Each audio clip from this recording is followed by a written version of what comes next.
आदाब नमस्कार दोस्तों, मैं हूं आसिफ और आज हम मौजूद हैं उत्तर प्रदेश के सुल्तानपुर जिले के उस रहस्यमयी स्थान पर जिसे लोग दियरा का किला या दियरा राजा का महल कहते हैं। ये कोई साधारण खंडहर नहीं बल्कि 13वीं सदी की वो शाही इमारत है जहाँ का हर पत्थर अपनी दास्तान सुनाता है। कहते हैं उस दौर में मैनपुरी के राजा ने यहाँ के पट्टी साम्राज्य को उजाड़कर गोमती नदी के किनारे इस भव्य महल का निर्माण कराया। राजपूताना शैली में बने इस महल की छटा ऐसी है कि देखने वाला दंग रह जाए।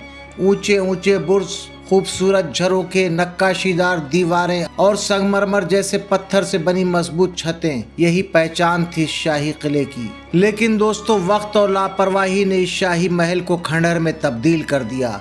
बारिश, हवाओं और बरसों की उपेक्षा ने इसकी छतें गिरा दी, मगर आज भी जो दीवारें बची हैं उनकी बारीक नक्काशी और विशाल मेहराबें उस जमाने की शान को बयान करती हैं। आइए चलें अंदर की तरफ। जैसे ही हम किले में दाखिल होते हैं, टूटी फूटी सीढ़ियां हमारा स्वागत करती हैं। ये वही सीढ़ियां हैं जिन पर कभी राजाओं, सैनिकों और शाही मेहमानों की आहट गूंजा करती थी। आज ये बोसीदा हो चुकी हैं, मगर हर पत्थर में एक गहरी दास्तान छुपी है। ऊपर आते ही हमको नजर आए लंबे लंबे बरामदे, चौड़ी चौड़ी मेहराबें और झरोखे।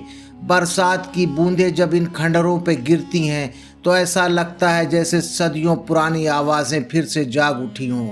हवा जब इन टूटे झरोकों से गुजरती है तो उससे आती है एक गमगीन सरगोशी, मानो महल कह रहा हो, मैं कभी ताज था, आज खंडहर हूँ। दोस्तों, ये महल सिर्फ पत्थरों का ढांचा नहीं, ये कहानियों का खजाना है। कहते हैं दियरा राजा ने अपनी ताकत और रुतबे को दिखाने के लिए इस महल का निर्माण कराया था। इसके तहखाने में शाही खजाना रखा जाता था। बुर्जियों पर तैनात पहरेदार 24 घंटे निगरानी करते थे और इन हाल्स में शाही दावतें हुआ करती थीं। लोगों का मानना है कि इस महल की एक गुप्त सुरंग गोमती नदी तक जाती थी, जिससे जंग के हालात या और किसी मौके पर राजा और उनके लोग सुरक्षित बाहर निकल सकते थे। आज भले ही वो सुरंग बंद हो चुकी है, मगर बुजुर्गों की कहानियों में आज भी उसका जिक्र जिंदा है। देखिए दोस्तों, इस वक्त हम महल की ऊपरी मंजिल पर आ चुके हैं। यहाँ से चारों तरफ का नज़ारा वाकई दिल को छू लेने वाला है। ऊंचे ऊंचे पेड़, बहती हुई गोमती और टूटे हुए बुर्ज सब मिलकर एक वीरानी का मंजर पेश करते हैं। हल्की बारिश की बूंदों के बीच इस खंडहर का नज़ारा किसी फिल्मी सीन से कम नहीं। हम वीडियो शूट कर रहे हैं और यहाँ पर तेज बारिश हो रही है। इस बारिश ने इस महल को और भी खूबसूरत बना दिया है। दोस्तों, कभी ये जगह शाही रौनक से गूंजती थी।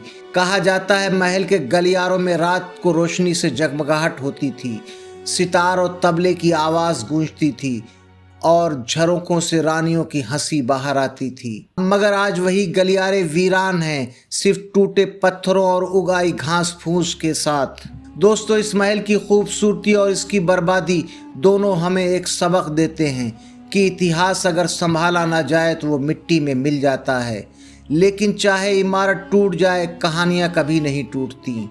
दोस्तों, दियरा चौहान राजपूतों की एक आलीशान रियासत हुआ करती थी जो अब सिर्फ अपनी वीरानी की कहानी सुनाती है। हालांकि इनके वंशज आज भी मौजूद हैं और स्थानीय लोग बताते हैं कि उनका आना जाना अक्सर यहाँ पर होता है। ये महल आज भी उसी वैभव में लौट आने के इंतजार में अपनी सांसें गिन रहा है। अगर आप इतिहास के प्रेमी हैं और सुल्तानपुर आएँ तो ज़रूर आइए इस दियरा किले में। यहाँ आकर महसूस करेंगे कि ये महल सिर्फ ईंट पत्थर का ढांचा नहीं, ये सदियों पुरानी तहजीब, ताकत और तख्त की निशानी है। दोस्तों, आज हमने आपको दिखाया दियरा का ये भूला बिसरा महल। अगर आपको हमारी ये कोशिश पसंद आई हो तो हमारे चैनल को लाइक कीजिए, सब्सक्राइब कीजिए और इस वीडियो को शेयर कीजिए ताकि इस खोए हुए इतिहास की आवाज़ हर हिंदुस्तानी तक पहुँचे। क्योंकि दोस्तों, ये खंडहर नहीं, यही हमारी शान है, यही हमारी कहानी है। जय हिंद, जय भारत।